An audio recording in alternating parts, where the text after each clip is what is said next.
So far, besides the video of Walter dancing, our composition did not include any moving parts. We had no animation on any of the layers or any of our effects, and without animation, things can seem rather static. Therefore, in this lesson, we're going to look at how to create animations in Adobe After Effects. We will learn how to enable and set keyframes for the various properties on our layers and on our effects, and this will make them change over time and create some much more interesting and organic effects. But now, without further ado, or any chance for a bad joke, let's jump right into it. Welcome back once again to Adobe After Effects, and this is exactly where we left off in the last lesson. We've applied a whole bunch of different effects to our layers, but as I've already mentioned, besides Walter dancing in the middle, which is just this video file here at the bottom of our composition, we have no movement, there is no animation, everything else is just static and a little bit boring. So now let's make these planets move. For that, let's come back to the very beginning of the composition. Let's select Mass, and again, you can't actually select it in the preview window because at the top of your composition you have this yellow solid. So let's select the Mass layer. And I've already mentioned that you can drag and reposition this planet anywhere in your composition, but it'll essentially just stick in its new location because we haven't added any animation. In order to add animation to any property on your layers or in your effects, we can use this little stopwatch icon. And if I temporarily reselect my yellow solid, you may notice that all of the properties in my effect have these stopwatch icons here on the left hand side. If I select my mask layer and I expand this little twirly, in my transform, again make sure you have this expanded, all of the properties have this little stopwatch here, and this allows us to enable keyframes. In order to have our planet move, we need to enable keyframes on the position property. In order to do that, in your layer window, under the transform, let's click on the stopwatch icon next to the position property. The stopwatch icon has been turned blue, so it's been enabled. And on the timeline, right underneath where our current timeline indicator was, on the position property, you'll find this little blue diamond. And this is indicating that there's a keyframe for this property at this position. Also, if your timeline indicator sits on the frame that has a keyframe, on the left side in our layer window, next to the stopwatch icon, you see this little blue diamond, and that just means that there is a keyframe at the current time. If you move your timeline indicator off that keyframe, you'll see it's no longer highlighted. But now what we can do is we can move forward to maybe about 6 seconds, and now there is no keyframe at my current timeline position, and any change to this position property will create a new keyframe with a new value. So what you can do, grab the planet in your preview window and let's drag it maybe down here to the bottom left. And that has immediately created a new keyframe for the position property with a new value. What is now going to happen is as you scrub between these two keyframes, Adobe After Effects will interpolate. It'll change the value from its initial position at this keyframe to its final position at the second keyframe. And if you look at this planet in your composition, this makes our planet move. Let's rewind our composition and play it back by pressing space on our keyboard. And you can now see the planet move. You can add as many keyframes as you want to, so maybe we'll move forward a little bit and let's move the planet back up here to the right hand side. And again, that created a new keyframe. Let's move forward to maybe 16 seconds and let's move the planet back down to the left, and again a new keyframe, and let's go to the very end, and again let's move this planet down to the bottom. So over the course of our composition, the planet just moves around on the left hand side. Now, while that is pretty exciting, let's add some rotation to our glowing Venus here on the right hand side. For that, let's select the Venus layer, and you can either expand the settings for this layer, or you can actually press R to reveal the rotation property of this layer. So let's press R. There's the rotation property, and again it has this little stopwatch icon on the left hand side. Let's go to the very beginning of the composition and press the stopwatch icon to enable keyframes and create a keyframe at time 0. So there we go. Let's go to the very end of the composition, and right now Venus doesn't rotate at all, nothing at all happens. And let's change the rotation value down here. You can also press W on your keyboard to enable the rotation tool, and then simply click and drag on Venus to kind of rotate it around a couple of times, maybe 2, 3 times. And let's rewind our composition. And you can now see Venus rotate. That looks pretty cool.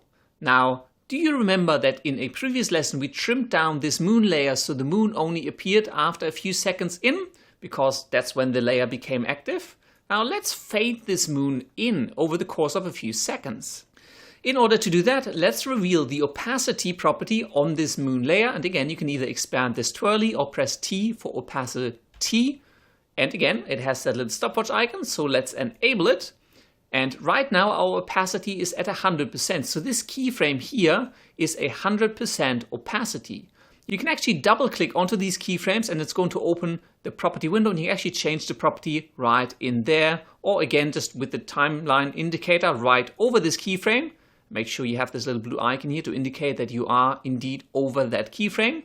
Let's change this value down to 0. So our moon has now become invisible. Let's move forward to maybe about 4 seconds. And let's jack this opacity up to 100. And now if you scrub through the composition, the moon fades in slowly. Now that's all well and good, and we've added some exciting keyframes to the layer properties within our composition, but the real power of Adobe After Effects is that you can animate all of the effects that you apply to your layers. Let's, for example, select our Venus layer, and you may remember that we've applied a glow effect to it, which is what makes it glow. So if you disable this effect, Venus stops glowing. If you enable it, you get this really intense glow. And by the way, let's switch back to the selection tool if you haven't already. Either select it from the toolbar up here on the left or just press V to return to it. Otherwise, you may accidentally rotate a few of your other layers. And in the glow settings, under the Effects tab, all of these properties have stopwatch icons, and you can enable keyframes on every single one of them or any one of them. So what I'm going to do is I'm going to come to the very beginning of my composition, enable the stopwatch on the glow intensity of this glow effect, and lower that down to 0. So now Venus doesn't glow. Let's push this forward to maybe about 5 or 6 seconds, and let's bring the glow intensity up to about 1.5 or whatever you think looks good. And so now, if you scrub through this composition, Venus slowly starts to glow. In your timeline view, if you want to see the actual keyframes on the glow intensity property for the glow effect, you can again either just expand all of these properties, and next to the transform that was already on the Venus layer, you'll now also have an effects tab because we have an effect applied to this layer. And you can expand this one, you can open up the glow, and down here you'll have the glow intensity. But let's collapse the Venus layer again, and a really handy shortcut that you really should know is that if you have a layer selected and press U on your keyboard, it will reveal all of the properties that have keyframes enabled. So let's select the Venus layer, press U, and the two properties that have been revealed is the glow intensity of the glow effect, as well as the rotation property, because those are the two properties that actually have keyframes enabled. Now, the last thing I want to talk about in this lesson is keyframe interpolation.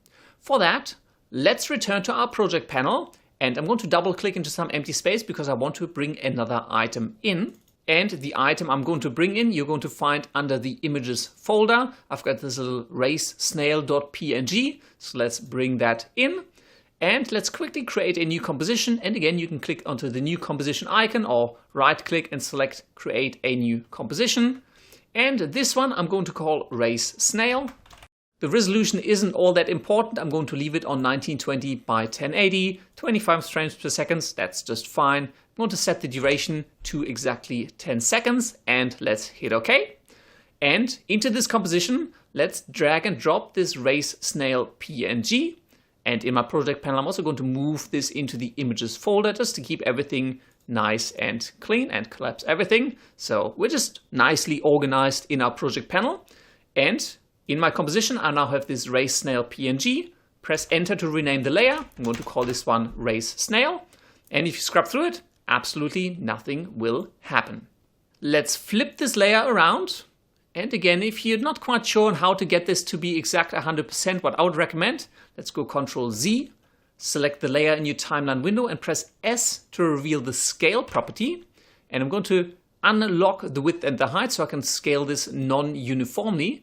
And on my X, I want to change this from 100 to -100. And that's going to just flip my image horizontally, so I can make my snail race from the left side to the right side. I'm going to place this down here on the left-hand side. Select the layer, press P to reveal the position property and enable the stopwatch icon. So I enable keyframes for the position.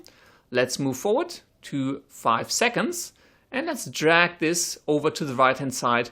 By the way, if you're dragging layers around and you hold down Shift, you can actually lock down the movement in X or Y. So I can move this over to the right-hand side without moving it in the Y coordinate, without shifting it up or down. So now I have my snail moving left to right across the screen. And if you play this back, you will notice that the snail moves with exactly perfectly constant speed. Now, unfortunately, that does look a little bit unnatural because it feels like it's a bit mechanical. And this works really great for animating robots or things that are meant to be mechanical, but it doesn't feel very organic. Now, what I'm going to do is I'm going to duplicate my layer. For that, select your layer and then come up into Edit, and you can select Duplicate or press Ctrl and D, and that's essentially going to make a perfect copy of this layer. So I've got now Snail and Snail 2. With this layer selected, let's press U on the keyboard again to reveal all of the properties that have keyframes enabled, and not surprisingly, that is the position property, which looks exactly the same as on our original layer. Now, with the timeline indicator over an actual keyframe, so make sure you see this little blue icon here, let's select all of the keyframes, and you can simply click and drag a rectangle around all of the keyframes. And we're going to now select this layer, so click, hold down Shift and drag down. So essentially offsetting this layer and all of the animations. So this snail is going to be a perfect copy of the first one. And if you now scrub through, they race exactly the same left to right. But what I'm going to do now, I'm going to change the interpolation mode for the keyframes on my Race Snail 2 layer. What that means is I'm actually going to change how Adobe After Effects changes the position value from its start to its end keyframe so that it is no longer this robotic and linear interpolation. In order to do that, let's select both of these keyframes. Again, just drag a rectangle around them, make sure they're both blue and highlighted, and press F9 on your keyboard. This will enable Bezier interpolation, and what this will do, if you now compare these two snails, you can see that one of them takes off slower, but then speeds up and slows down towards the end. So you essentially created an ease in effect as well as an ease out effect. So it starts slow, then gets faster, and then slows down again. And that gives you a much more organic and natural feeling movement. If you now play this back, and you look at these two snails, you'll notice that the top one looks a little bit mechanical, like at a fun fair when, I don't know, you're shooting those rats moving past the target field. And the bottom one will feel a lot more organic, like it's speeding up and then it's kind of coming to a slow stop. So let's play this back.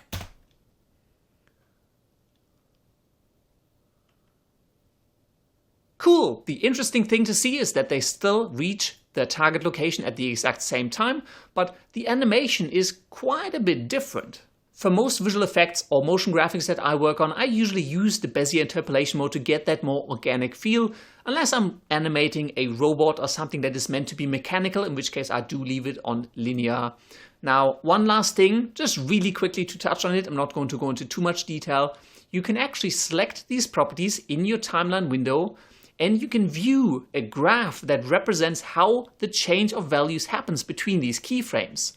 That is called the graph editor, and you can access it on the top right-hand corner here in your timeline view. There's this graph editor, and if you click on that, it'll change to a graph. And this does get a little bit technical, but all I want to demonstrate is that with the position of this race snail selected, you can see a straight line. So it's a linear, a constant change in the position, which is why you get this very mechanical and stiff-looking animation. If you select the position property on this race snail 2, you can see there's this organic curve that got created, and this determines the way the keyframes get changed. And this is why you get this smooth easing in and then slowing down towards the end. But again, this is getting a little bit technical. I just wanted to show you it's available and you can actually make changes directly in the graph editor if you need more control. Let's disable the graph editor again, because for most part, linear interpolation or just selecting them and pressing F9 to turn on Bezier interpolation is usually going to be enough for your animation needs.